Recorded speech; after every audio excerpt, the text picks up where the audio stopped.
ஒரு அஸ்ட்ராலஜராக இருக்கிறது, ஒரு சைக்காட்ரிஸ்டாக இருக்கிறது, டீச்சர், ப்ரொஃபஸர், இது மாதிரியான வேலைகள் கிடைக்கிற வாய்ப்புகளும் அதிகம். அரசு வேலை கிடைக்கிற வாய்ப்புகள் ரொம்ப அதிகமாக இருக்கும். பப்ளிக் சர்வீஸ், அதாவது மக்கள் தொடர்பு இருக்கணும், மக்களுக்கு சர்வீஸ் பண்ணணும், இது மாதிரியான வேலைகள் கிடைக்கிற வாய்ப்பு ரொம்ப அதிகமாக இருக்கும். ஒரு அக்கௌண்டண்டாக இருக்கிறது, ஆடிட்டராக இருக்கிறது, பேங்க்ல ஒர்க் பண்ணுறது, இது மாதிரியான வேலைகள் செய்கிற வாய்ப்பும் ரொம்ப அதிகமாக இருக்கும். இவங்களுக்கு திருமண வாழ்க்கையை பொறுத்த வரைக்கும் ஆல்ரெடி சொல்லியிருக்கோம், சந்திரன் 7ஆம் வீட்டில் இருக்கும் பொழுது நல்ல வாழ்க்கை துணை கிடைப்பாங்க அப்படின்னு. இவங்களுக்கு பெருந்தன்மை ரொம்ப அதிகம்.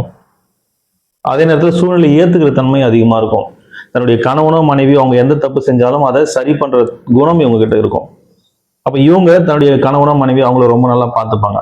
அதே போல இவங்களுக்கு கிடைக்கக்கூடிய வாழ்க்கை துணை ரொம்ப அற்புதமா இருப்பாங்க. எப்படின்னா, இவங்களுக்கு ஒரு விஷயம் வேணும் அப்படின்னு இவங்க வாய் திறந்து கேட்க தேவையில்லை, அதுக்கு முன்னாடி அவங்க செஞ்சு வச்சிருவாங்க. ஸோ 2 பேருமே ஒருத்தர் ஒருத்தர் ரொம்ப நல்லா பார்த்துப்பாங்க.